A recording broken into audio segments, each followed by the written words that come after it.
আসসালামু আলাইকুম বন্ধুরা, আশা করি প্রত্যেকে ভালো আছেন। দর্শক বন্ধুরা, এই মুহূর্তে স্ক্রিনের মধ্যে যে ভিডিওটি দেখতে পাচ্ছেন, একজন রিকশা চালক কথা বলছেন। দর্শক বন্ধুরা, এই লোকটি বা এই রিকশা চালকটি এনসিপিকে নিয়ে চাঞ্চল্যকর কিছু তথ্য দিয়েছে।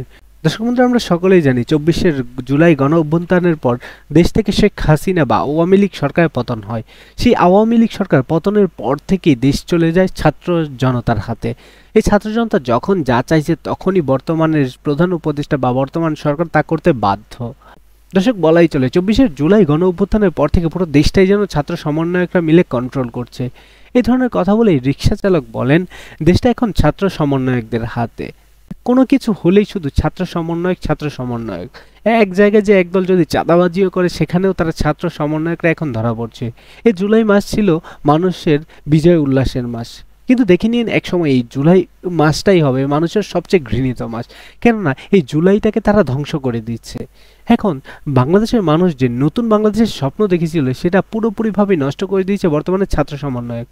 এই দোষটা সম্পূর্ণ এনসিপির উপর যাবে, কেননা এনসিপির বর্তমান যে নেতাকর্মীরা রয়েছে তারাই 24শে গণ অভ্যুত্থানে পুরোপুরি অভ্যুত্থানটাকে নেতৃত্ব করেছিল। হাসনাত, সার্জিস, নাহিদ, আসিফ এদের ধারাই পুরো বাংলাদেশ নেতৃত্ব পেয়েছিল। এদের ধারায় নতুন করে আন্দোলন শুরু হয়েছিল দেশের। এদের ধারায় সরকার পতনের আন্দোলন হয়েছিল। কিন্তু সেই 24শে গণ অভ্যুত্থানকে ভুলে যে এখন সেই ছাত্র সমন্বয়করা যারা হয়েছে জুলাই গণ অভ্যুত্থানের পরে এই যে কমিটি গঠন করা হয়েছে, সেই কমিটির আহ্লাদে বা সেই কমিটির নাম করে এখন সারা বাংলাদেশে বিভিন্ন অরাজকতা এবং বিভিন্ন গণ অপরাধ করে যাচ্ছেন। আমরা গত কয়েকদিন আগেও দেখেছি যে জুলাই সমন্বয়কের পরিচয়ে প্রায় গুলশানের মধ্যে 2.5 কোটি টাকা চাঁদাবাজি করতে গিয়েছিল। সেখানে সে ধরা খাওয়ার পর তাকে নিয়ে ব্যাপক পরিমাণে আলোচনা সমালোচনা হয়। কেউ কেউ বলেন, যে মানুষটা কয়েকদিন আগে ছেঁড়া গেঞ্জি পরে ঘুরতো, যে মানুষটা কয়েকদিন আগে একটি বাটন ফোন কেনার ক্ষমতা রাখেনি, সে কিভাবে আইফোন কেনে, সে কিভাবে বাড়িতে দালান করে ঘর তোলে, এই ধরনের প্রশ্ন তোলেন সকলে। দর্শক, আমরা সকলেই জানি 24শে গণ অভ্যুত্থানের পর দেশকে শান্তিপূর্ণ করার জন্য দেশের মানুষ ব্যাপকভাবে চেষ্টা করছিল। কিন্তু গত কয়েকদিন ধরে দেখা যাচ্ছে ছাত্র সমন্বয়ক কিংবা সমন্বয়ক যারা ছিল, সেই ধরনের লোকরা দেশকে অরাজকতা করার চেষ্টা করছে। কোনো অপরাধ করেও তারা বেঁচে যাচ্ছে শুধুমাত্র এই একটা কথার উছিলায়। তারা ছাত্র সমন্বয়ক, তারা জুলাই যোদ্ধা। কেননা দেশের মধ্যে আপনি এখন যদি একজন সাধারণ মানুষ হয়ে একটা অপরাধ করেন, সেটার শাস্তি আপনাকে পেতে হবে। কিন্তু বর্তমানে যেটা হচ্ছে সেটা হচ্ছে, যদি আপনি কি অপরাধ করে নিজেকে ছাত্র সমন্বয়ক হিসেবে পরিচিত দেন, তাহলে যেন আপনার 7 খুন মাপ বলে মন্তব্য করেন এই রিকশা চালক। দর্শক, তিনি অনেক গুরুত্বপূর্ণ কথা তুলে ধরেন এই বক্তব্যে।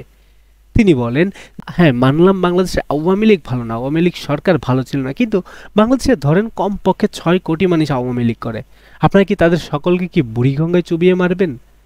প্রধান উপদেষ্টার উপর ক্ষোভ প্রকাশ করে রিকশা চালক বলেন, প্রধান উপদেষ্টা ডক্টর মোহাম্মদ ইউনূস তো বলেছিল দেশে আর কোনো মানুষ মরবে না, তাহলে গোপালগঞ্জ কেন সেনাবাহিনী গুলি চালালো? তিনি আরো কঠিন মন্তব্য কিছু করেন। তিনি বলেন, হাসনাত, সার্জিস এবং এরা তো এখন জুলাইটাকে বিক্রি করে দিচ্ছে। কারণ গত কয়েকদিন পর এখন ছাত্ররা বিভিন্নভাবে আন্দোলনে নামছে। গত 2 দিন আগে আমরা দেখলাম শাহবাগে ব্যাপক পরিমাণে তারা আন্দোলন করলো জুলাই সনদের জন্য। কেন তাদের আন্দোলন করতে হয়? হাসনাত, সার্জিস, নাহিদরা যদি একটা চিঠি লিখে উপদেষ্টার কাছে দিত, তাহলে কি হতো না? কেননা এখন বর্তমানে ছাত্ররা যে আন্দোলন করছে তাই তো ডক্টর মোহাম্মদ ইউনূস মেনে নিচ্ছে। তাহলে কি তাদের এই দাবিও মানতো না? তাহলে কেন তাদেরকে শুধু শুধু জনগণদেরকে ভোগান্তিতে ফেলতো? প্রিয় বন্ধুরা, 2024-এ গণ অভ্যুত্থানের পর থেকে বাংলাদেশ নতুনভাবে স্বাধীন হয়েছে। সেখানে হাজার হাজার মানুষ আহত হয়েছে, শত শত মানুষ নিহত হয়েছে, অনেক মানুষ ইতিহাস গড়ে গিয়েছে, যেমন আবু সাইদ, মুগ্ধ, এদেরকে মানুষ স্মরণ রেখেছে। কিন্তু বর্তমানে বাংলাদেশের সমন্বয়করা যে ধরনের অরাজকতা সৃষ্টি করছে, তাদের কারণে সেই জুলাই যোদ্ধারা এখন নাম নষ্ট হচ্ছে। তাদেরকে জনগণ ভুলে যাচ্ছে। জনগণ এখন সমন্বয়কদের নাম শুনলেই ব্যাপক পরিমাণে তাদের নামে বাজে মন্তব্য করে, কারণ এই সমন্বয়ক পরিচয়টা দিয়ে পুরো দেশের মধ্যে একটা অরাজকতা সৃষ্টি করছে। যে লোকগুলা কখনোই জুলাই যোদ্ধার মাঠেও যায়নি, তারাও এখন নিজেদেরকে সমন্বয়ক পরিচয় দিচ্ছে, এবং মানুষের খুব আরও এত বেশি। কেননা যে লোকগুলা আগে একটা গেঞ্জি পরে অনেক দিন কাটাতো, সেই লোকগুলো এখন 5,000 টাকা নিচে কোনো গেঞ্জিই পড়ছে না। তারা এই টাকাগুলো কোথায় পাচ্ছে? তাহলে দেশের কিভাবে উন্নতি হবে বলে মন্তব্য করেন এই রিকশা। দর্শক বন্ধুরা, এই ভিডিওটা নিয়ে আপনাদের কি মতামত অবশ্যই কমেন্ট বক্সে জানিয়ে যাবেন।